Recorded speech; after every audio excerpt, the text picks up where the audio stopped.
Let us look at the sources of education law. What does it mean when I refer to sources of education law? In education law, we often aim to answer legal questions, as we have done on the WhatsApp group. A legal question is a question such as, what should I do? Who is responsible? What may I do? What may I not do? What are the procedures? What are the steps to take? And so on. So questions like these, we find the answers in law, in different sources of the law. So that is where sources are the places where we find the information to answer our questions or to inform us what to do or how to address a specific issue.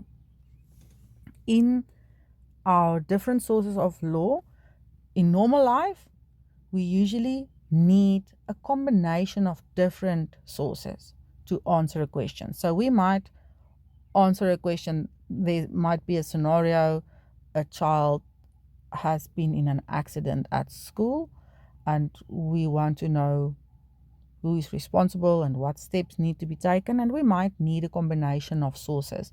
Maybe we will use information from the Constitution, information from the Schools Act, information from the regulations for safety measures at public schools. Maybe we use some case law, some court cases that tells us what needs to happen and what happened or why and what are the principles that apply. Maybe we use a common law principle such as in loco parentis and so on. So we might need a combination of sources to get to the answer of a specific question. In this module, we usually do this in little simplified chunks. So we look at one source at a time, and then later on, towards the end of the module, we will combine sources. So what are the sources of education law? You will find this in chapter 1 of the textbook. First, we have legislation, Constitution as well as other legislation, original and subordinate. We have common law, which are our legal principles for justice and fairness. We have case law, the rulings of courts and orders of courts. And then the ones that I've put on the side, we don't really use them in this module, but it's important for you to take notice that they exist and play an important role in the legal system. Those are customary law, indigenous law, international law, and foreign law. So those are the sources of education law. How does the legal system in South Africa work? In South Africa, we have separated the powers of government into 3 spheres.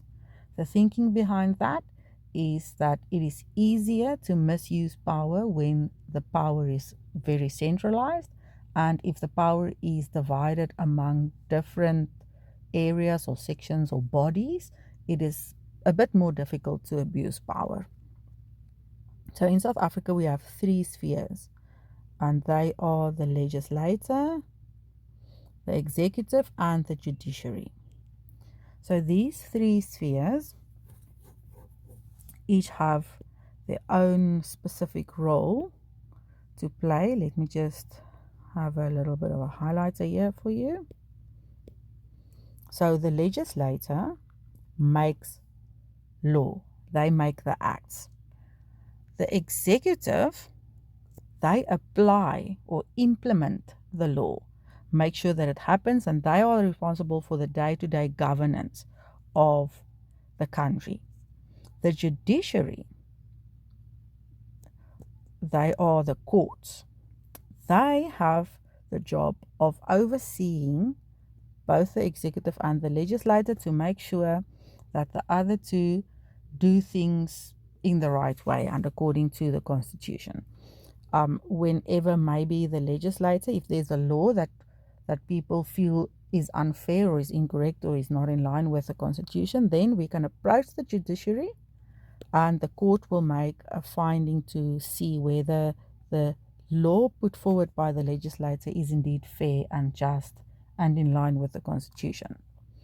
Also, if the executive does not do their work or does not implement the law, or they do something that is against the law, or they do not implement it correctly, Then we can also approach the judiciary, we approach a court, and the court will look at the facts of the case and make an order to the executive in terms of the correct application of the law. So those are the three spheres of government and their different areas of jurisdiction. And then to further help what we feel or think is better governance, we have three different levels for the purpose of decentralizing power and decision making. Also with the idea of separating and decentralizing power, as well as bringing decision making closer to the people who are actually affected by those decisions. So we have a national level, we have a provincial level, and we have a municipal level. So on each of the levels, we have national legislators, then we have provincial legislators in the form of provincial houses, and then we have municipal legislators. Also, we have the executive, we have national departments that has to do the day-to-day governance and implement the laws, make them happen, make them a reality, apply them. We have provincial departments, different departments which has the executive power and the responsibility to apply and implement law. And also on municipal level we have municipal committees. Also in the judiciary we have courts that function on a national level, we have those functioning on a provincial level, and we have those functioning on a municipal level.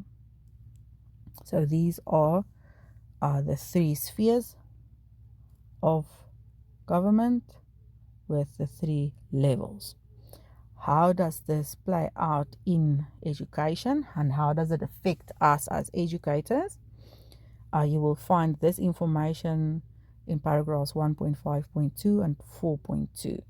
So you see there, we have the three spheres and we have the three levels, and I have added institutional level because now we are inside a school or a college or a university. And then where do we as educators fit in, and how does all of this work in practice in the education system? So this is now the intersection between the legal system and the education system, and with the government of all of that. So on national level, the legislator is Parliament. Parliament makes national laws. For example, South African Schools Act, National Education Policy Act. Then the executive on national level is the National Education Departments. Those are the Department of Basic Education and the Higher Education and Training Departments. Those two national departments of education are the executive, and they are responsible for implementing the Parliamentary Education Acts and other national law. They also make subordinate national legislation. We'll come to that in the next video. And then within the judiciary, we have the Constitutional Court and the Supreme Court of Appeal, and those two courts play a role in overseeing the national legislature and the national executive. Let me just have a highlighter here for you to make it a little easier. Then on provincial level, we have within the legislature the provincial houses, and they issue provincial acts, provincial legislation, original legislation. And then on the executive level, we have the different provincial departments of education. And on provincial level in the judiciary, we have our high courts. Each province has their own, who oversee our provincial houses and our provincial Department of Education and make sure they do their job correctly. We can approach the courts when one of either the legislature or the executive does not do their work correctly. Then we go to the municipal level. On municipal level, within the legislative, we have the Municipal Council. We don't work with this much in education in this module, but in practice, schools have to take notice of municipal laws, bylaws, because they regulate things like fire management, traffic, uh, removal of waste, water management, electricity, building regulations, and so on. The mayoral committee of the municipal area are responsible as the executive, and then municipalities have their own magistrate courts who are responsible for implementing laws and overseeing the executive and both the executive and the the executive and the legislature on a municipal level. Let me just undo this unnecessary highlighting. Sorry, people.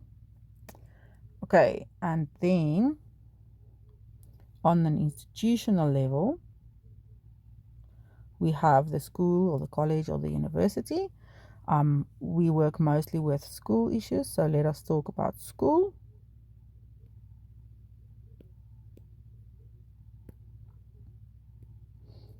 There, the school governing body is responsible as the legislator of the school, issuing school policies such as code of conduct for learners and admission policy and so on. The governing body and the principal and the teachers apply or implement that policy, and the SGB disciplinary committee and sometimes also the school principal oversees the implementation of the executive as well as the making of the policy. So there you have the three spheres with the different levels as it is localized closer and closer to home, and decentralizing decision making, legislative power, decentralizing executive power, and that will help you to see where you as a teacher fit in. You fit into this whole system within mostly the executive. You work in the Department of Education, within a specific province, within a specific municipality, and within a specific institution. If, as a teacher, you are part or a member of a school governing body, you will also function within the legislative part as a school governing body. So that is where you, as a teacher, will fit into this whole South African government